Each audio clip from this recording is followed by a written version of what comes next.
Hello friends, welcome back to our channel. और I hope कि आप लोगों ने बहुत अच्छे से रामनवमी एंजॉय करा होगा और दशहरा एंजॉय किया होगा। इस बीच यानी दशहरा के टाइम पर इस ड्यूरेशन पर बहुत ज्यादा जो मैसेज आए, व्हाट्सएप पर जो मैसेज आए, कॉल्स आए, उसमें रिगार्डिंग सबसे ज्यादा जो क्वेरीज थी रिगार्डिंग थे सीपीसी का डर। ये सीपीसी का डर ज्यादा है, सीपीसी बहुत टफ लगता है, ऑर्डर है, सेक्शन है, रूल्स है, और उसमें भी सबसे ज्यादा चीजें हैं कि वो याद नहीं होता, उसका एक तरीका क्या है। तो मैं आपको सबसे पहले, मैंने भी पहले भी बोला था कि सीपीसी एक ऐसा सब्जेक्ट है जिसको बहुत आसानी से याद किया जा सकता है, समझा जा सकता है। तो हम लोग फिलहाल आज भी सीपीसी के बारे में बात करेंगे। उससे पहले मैं आप लोग को एक चीज मैं आप लोगों को शेयर करता हूं कि जो सीपीसी का आपका डर भगा देगा। सीपीसी से एक कस्टम सीपीसी के लिए हम लोगों ने कस्टमाइज कोर्स तैयार किया हुआ। अगर आप चाहो तो उसका आप मैं आपको उसको शो कर देता हूँ, जस्ट अ सेकेंड। आप उसको वहां से आप देख सकते हो। ये रहा आपका सीपीसी का पैकेज पूरा है, यहाँ पर सारे सब्जेक्ट्स के पैकेज है। Criminal law package, code of civil procedure, criminal procedure, transfer of property act, Indian penal code, बहुत सारे यहाँ पर पैकेज है। आप चाहो तो जो भी आप सब्जेक्ट लेना चाहो आप सब्जेक्ट ले सकते हो। आप यहाँ पर देख पा रहे होंगे ये सिविल प्रोसीजर कोड है। इसके अलावा Indian partnership act, transfer of property act, इसके अलावा सेल ऑफ गुड्स एक्ट, बाकी सारे बहुत सारे एक्ट्स आपको यहाँ पर मिल जाएंगे। ओके, तो फिलहाल आज हम लोग डिस्कस जो करने वाले हैं वो सीपीसी के बारे में ही बात करेंगे। और सीपीसी में एक बड़ा ही फेमस टॉपिक है जो कि सबसे ज्यादा सर खाता है अगर किसी का, तो वो है डिक्री। तो आज हम लोग बात करेंगे किसके बारे में? डिक्री के बारे में बात करेंगे। चलिए फ्रेंड्स, मैं थोड़ा आप लोगों को ना घड़ी दिखा देता हूँ। ये आप लोगों का प्यार है, आप लोगों का जो बेस्ट विशेज है, उसकी वजह से आप देख सकते होंगे राइट हैंड साइड में आपको ना कंप्यूटर स्क्रीन की घड़ी दिख रही होगी। आज है डेट 7 अक्टूबर 2022 और फ्राइडे, और टाइम जो आप देख पा रहे होंगे 12:48 रात के हो रहे हैं। यानी आप समझ पा रहे हो कि ये लगभग 1 बजे रात होने वाला है। ओके, फिलहाल चलिए फिलहाल मुद्दे की बात करते हैं। और आज हम लोग बात करेंगे डिक्री के बारे में। डिक्री की पूरी क्लास लगा देनी है, डिक्री की क्लास लेनी है, यानी कहते हैं ना डिक्री की लेनी है। सो डिक्री के बारे में जरा समझ लें कि डिक्री को कैसे क्या समझना है, उसके बारे में देख लेट्स सी। आप देखो, सबसे बड़ी इंपॉर्टेंट चीज आपके सामने स्क्रीन पर आ रही है।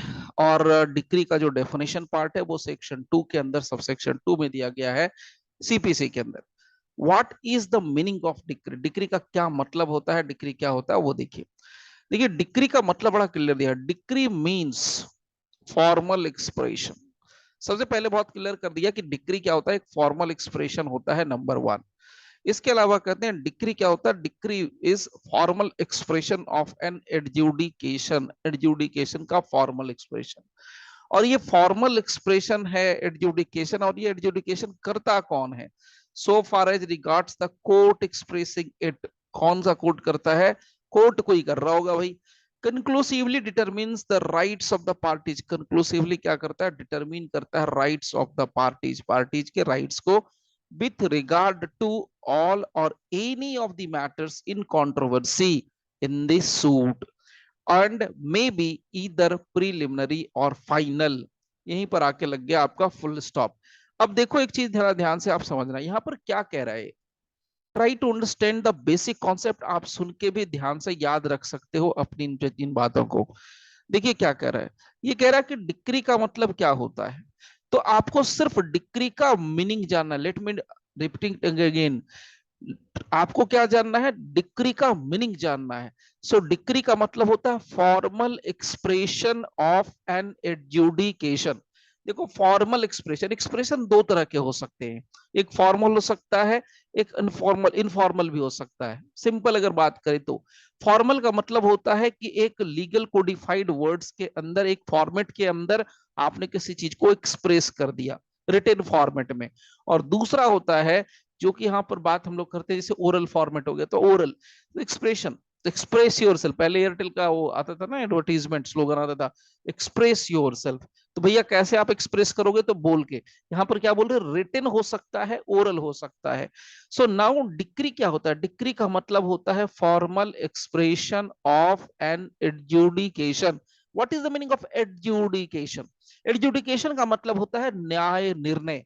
यानी जो कोर्ट ने पूरा प्रोसीडिंग कंप्लीट करने के बाद जिस नतीजे पर कोर्ट पहुंचती है, तो जिस नतीजे पर कोर्ट पहुंचती है उसका अगर फॉर्मल एक्सप्रेशन कर दिया गया, और जिस नतीजे पर पहुंची है उसका फॉर्मल एक्सप्रेशन कर दिया गया, और उस फॉर्मल एक्सप्रेशन के अंदर यदि अगर कंक्लूसिवली यानी अंतिम निर्णायक तरीके से राइट्स यानी पार्टीज के अधिकार के बारे में बात कर दी गई, और वो पार्टी का अधिकार किस चीज से जुड़ा हुआ था, all or any of the matters in controversy, यानी मैटर्स इन कंट्रोवर्सी जो कि विवाद के मुद्दे थे पार्टीज के बीच में, उससे जुड़ा हुआ था इन द सूट।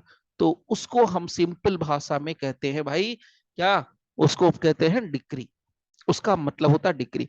तो डिक्री क्या हुआ, अगर आप ध्यान से देखोगे तो डिक्री क्या हुआ, let me show you something. देखो डिक्री क्या है, decree is nothing but it is a formal expression.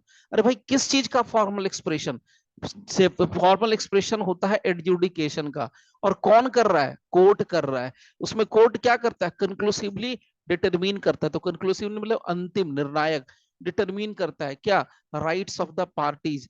अब इसमें क्या डिटरमिन करेगा, all or any of the matter in controversy, matters in controversy। so matters in controversy का मतलब है जो झगड़े की विषय वस्तु है उसके बारे में, और वो कहां से आया, सूट में। तो इसको उल्टा करके पढ़ो फ्रेंड्स, उल्टा करके पढ़ो, आप तुरंत समझ में आएगा। देखो यानी कि नीचे से ऊपर की तरफ चलेंगे, मतलब क्या है, डिक्री क्या होगा, फाइनल टच दे रहा हूं, ध्यान से समझना, सिर्फ मीनिंग बता रहा हूं, ध्यान से सुन लेना, याद रह जाएगा, सिर्फ मीनिंग बता रहा हूं। डिक्री के लिए सबसे बेसिक चीज क्या होनी चाहिए, सबसे पहले डिक्री के लिए क्या होना चाहिए, एक सूट होना चाहिए, सूट सूट सूट। और अब भाई सूट क्यों फाइल करोगे आप, सूट में मतलब क्या होता है, दो पार्टी झगड़ा करती हैं अपने अपने हक के लिए, अपने अपने अधिकारों के लिए, अपने अपने राइट्स के लिए, तो एक सूट फाइल होगा। और सूट के अंदर क्या होता है, any of the matters in controversy, जो कोई झगड़े की विषय वस्तु होती है, या सारे के सारे झगड़े के मैटर्स होते हैं वो, या उनमें से कोई भी एक जो हो सकता है वो झगड़े की, तो सूट के अंदर आता है क्या, झगड़े की विषय वस्तु, मैटर्स इन कंट्रोवर्सी। अब उस मैटर इन कंट्रोवर्सी को कंक्लूसिवली डिटरमिन कर दिया कोर्ट ने, उसके अंदर क्या करा कोर्ट ने, पार्टीज के राइट्स को डिसाइड कर दिया। किसने किया, कोर्ट ने किया। अब जो कोर्ट करती है कैसे करती है, आफ्टर एडजुडिकेशन। सो एडजुडिकेशन के बाद यानी न्याय निर्णय करने के बाद, और उसी को अगर फॉर्मली एक्सप्रेस कर दिया तो हम उसको बोलते हैं डिक्री। तो आराम से समझिए क्या हो गया decree, decree means nothing, it is an formal expression of an adjudication which so far as regards the court expressing it conclusively determines the rights of the parties with regard to all or any of the matters in controversy in the suit। अब ये खत्म हो गई बात, ये हो गई, यहीं तक है डिक्री भाई, बस सिंपल समझो, आप 10 बार भी पढ़ोगे तो आपको यही निकलने वाला, यहीं तक है डिक्री, दैट्स इट, उसके आगे डिक्री नहीं है।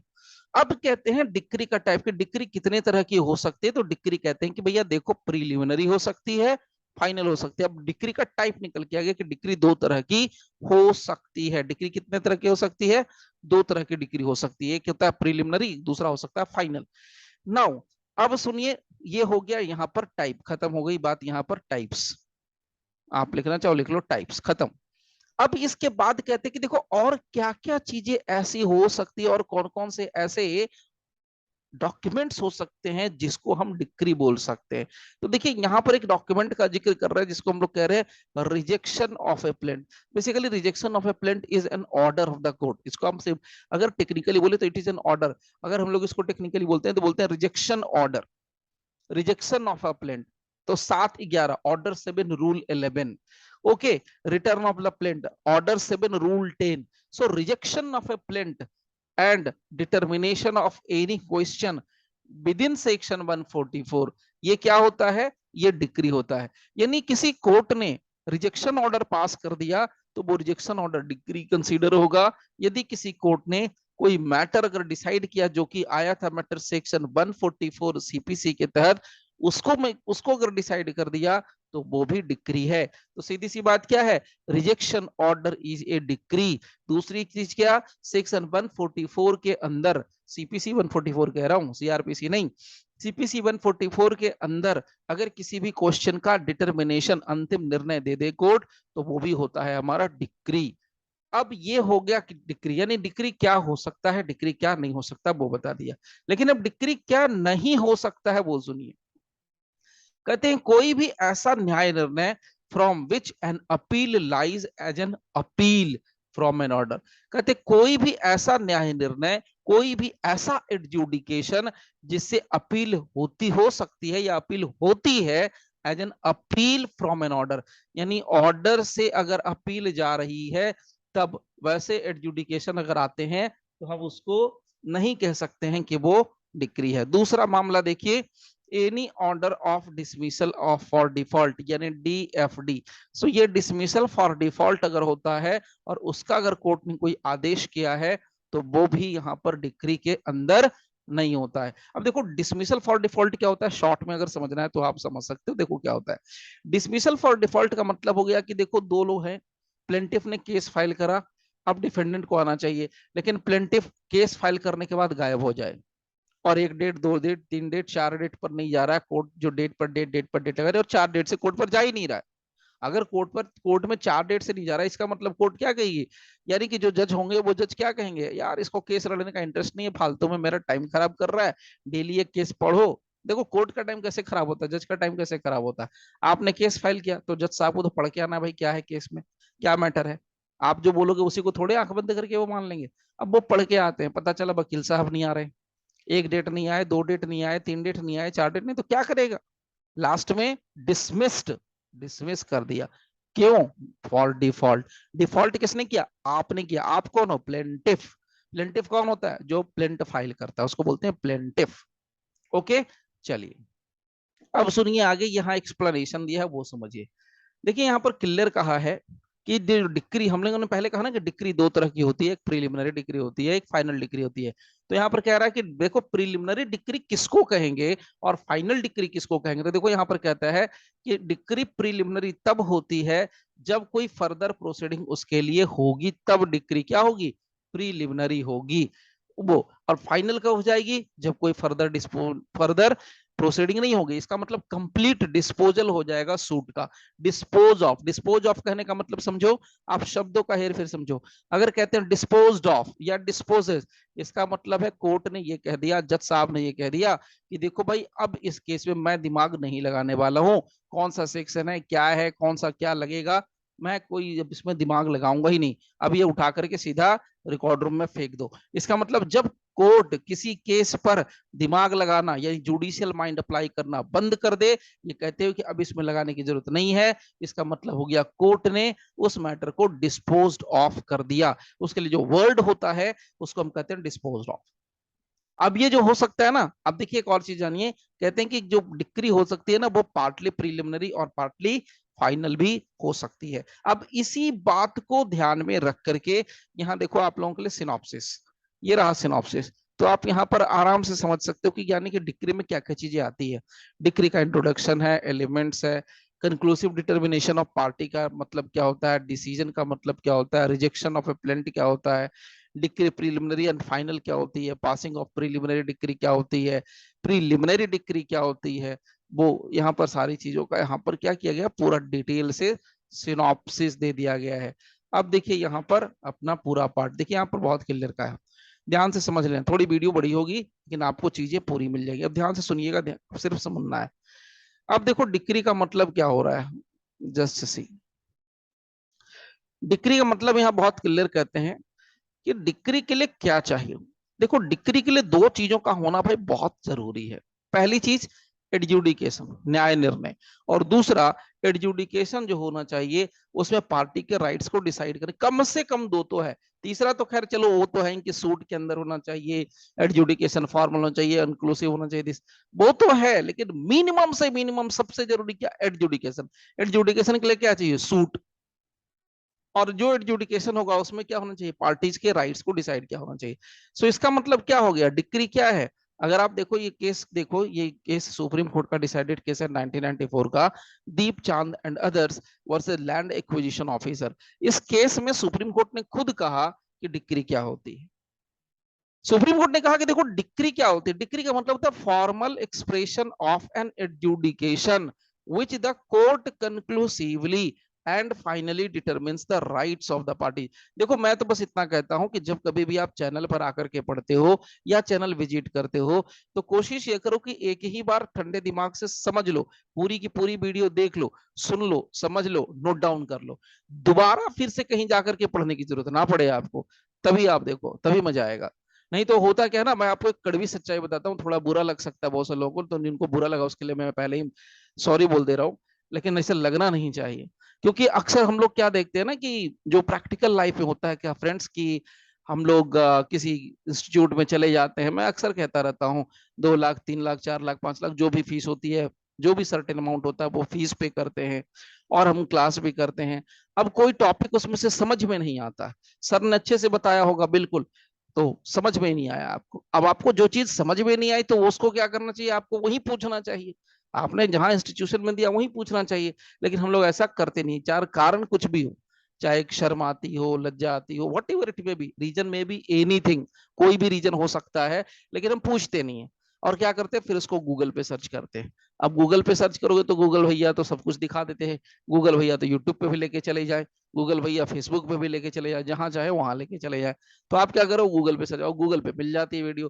फिर आप कहते हो सर ये वाली टॉपिक आपने अच्छे से बताई, बट ये वाली टॉपिक हमें, अब हमने तो पहले पढ़ रखी है, अब हमें तो जरूरत नहीं। मैं बस इतना कहता हूं, कहीं भी पढ़िए, किसी के पास पढ़िए, उनसे आप अपने कॉन्सेप्ट के लिए, मैं अपने यहाँ इतनी आजादी दे सकता हूं, आप इतना कह रहा हूं कि आप वीडियोस लेके पढ़ लो, चाहे लाइव क्लास पढ़ लो।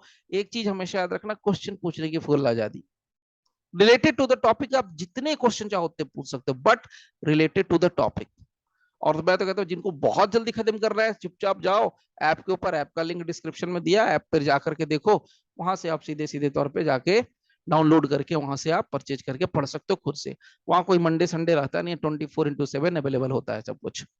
ठीक है, चलो फिलहाल मुद्दे की बात करते हैं, डिक्री का डेफिनेशन जो सुप्रीम कोर्ट ने दिया उसकी बात कर लेते हैं। तो जो देखो, जो डेफिनेशन हमारे लेजिस्लेचर ने दिया, आप जो 2:2 में पढ़ रहे हो ना, वो लेजिस्लेटिव डेफिनेशन है डिक्री का। लेकिन सुप्रीम कोर्ट ने भी अपने तरफ से डेफिनेशन दिया। सुप्रीम कोर्ट ने किस केस में दिया, तो दीपचांद के केस में दिया। दीपचांद के केस में क्या कहा सुप्रीम कोर्ट ने, तो दीपचांद के केस में सुप्रीम कोर्ट ने कहा कि देखो भाई, कुछ नहीं होता, एक फॉर्मल एक्सप्रेशन होता है, उसमें एक एडजुडिकेशन होगा जो कि कोर्ट कंक्लूसिवली डिटरमिन करेगा, फाइनली डिटरमिन करेगा the rights of the parties with regard to all or any of the matters in controversy in a suit. अब यही बात देखो यहां पर भी आ रही है, इसी तरह की बात आप देखो, Lakshmi Narayan Goyan versus Niranjan modak, AIR 1985, इस केस की बात करो। इस केस में भी सुप्रीम कोर्ट का कुछ उसी तरह का व्यू है। देखिए यहां पर क्या करा है, इट वॉज हेल्ड दैट, ध्यान से सुनना, बड़ा इंटरेस्टिंग पॉइंट बता रहा हूं, डिक्री हमेशा के लिए क्लियर हो जाएगी। अब देखो इन केसेस को क्यों यहां रेफर किया, पहले आप क्यों का आंसर ढूंढो, why this cases has been referred here, क्यों पढ़ रहे हैं, मतलब डिक्री क्यों पढ़ रहे हैं, बस परीक्षा पास करने के लिए, आंसर गलत है। परीक्षा में स्कोर करने के लिए गलत है, बेवकूफी है भैया। अगर आंसर के लिए कर रहे हो, रट लोगे, फिर जाओगे तो प्रमोशन तो जिंदगी में मिलने से नहीं। भाई सॉरी, हाँ पहले बोल रहा हूँ, सॉरी, थोड़ी कड़वी बात बता रहा हूँ। आप जहां थे वहां से बहुत, मतलब 20 साल 15 साल लग के एक आध पोस्ट बढ़ गए, बहुत अच्छे से बढ़ जाओगे, नहीं तो लोग यहाँ सीजीएम की कुर्सी से भी रिटायर करने के लिए लाइन में लगे हुए हैं, सीजीएम की कुर्सी से भी रिटायर कर जा रहे हैं। इसलिए मैं तो बस इतना कहता हूँ, सोचो तो बड़ा सोचो भाई। अब मान लीजिए का स्लोगन, थिंक बिगर थिंक बेटर, या थिंक बेटर थिंक बिगर, जो कहना कह लो। फिलहाल मुद्दे पे आओ, देखो क्या कह रहा है। लक्ष्मी नारायण का जो केस है, इसमें क्या बोला, an appeal is considered as a continuation by suit. अगर देखो क्या होता है, जब डिक्री हो जाती है किसी ट्रायल कोर्ट की तरफ से, और मान लीजिए डिक्री से कोई खुश नहीं है पार्टी, तो जो पार्टी, एक तो होता है डिक्री होल्डर जिसके फेवर में डिक्री जाती है, दूसरा होता है जजमेंट डेटर।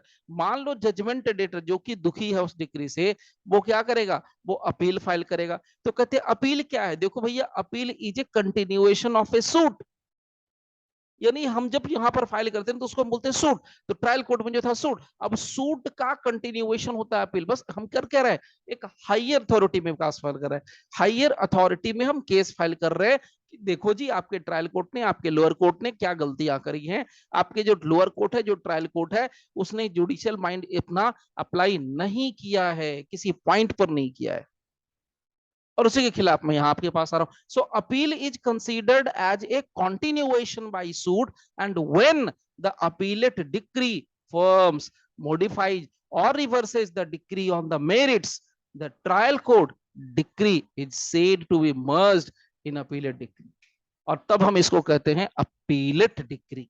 तो ये मैं नहीं कह रहा हूं, ये सुप्रीम कोर्ट ने अपने केस में कहा। क्या कहा? जो आपको मैंने सामने कह दिया।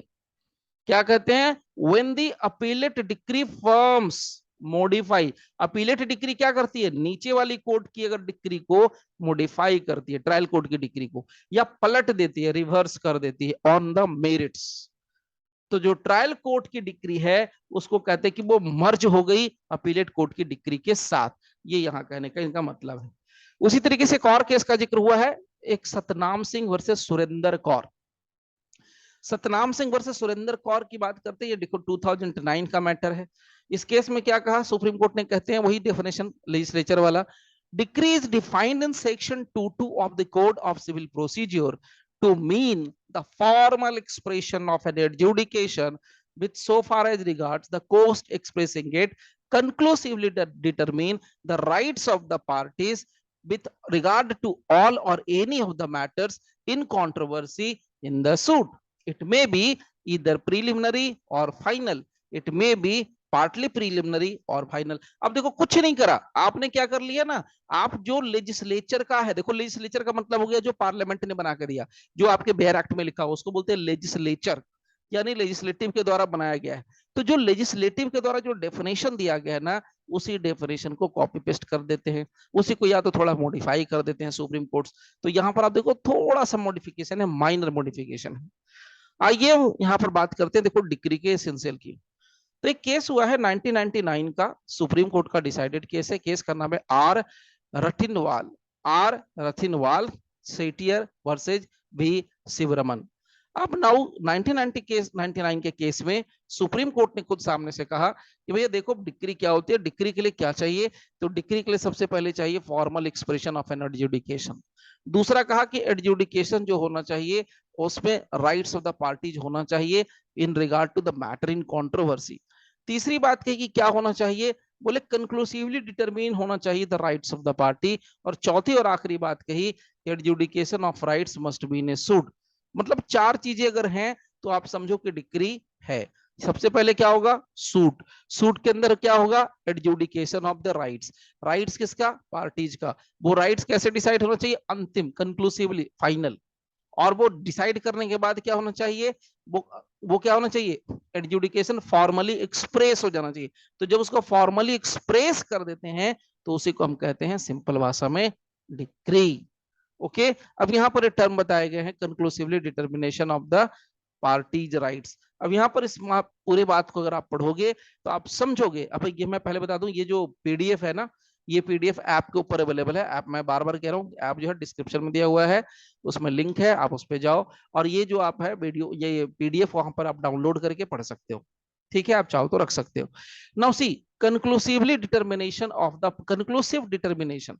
तो कंक्लूसिव डिटर्मिनेशन शब्द का मतलब क्या होता है? चलिए मैं काम करता हूँ, ये वीडियो काफी लंबी हो गई, मैं इसको ना एक सेकंड पार्ट में करके आपके लिए शेयर करता हूँ। जस्ट अ सेकंड होल्ड करते हैं हम लोग।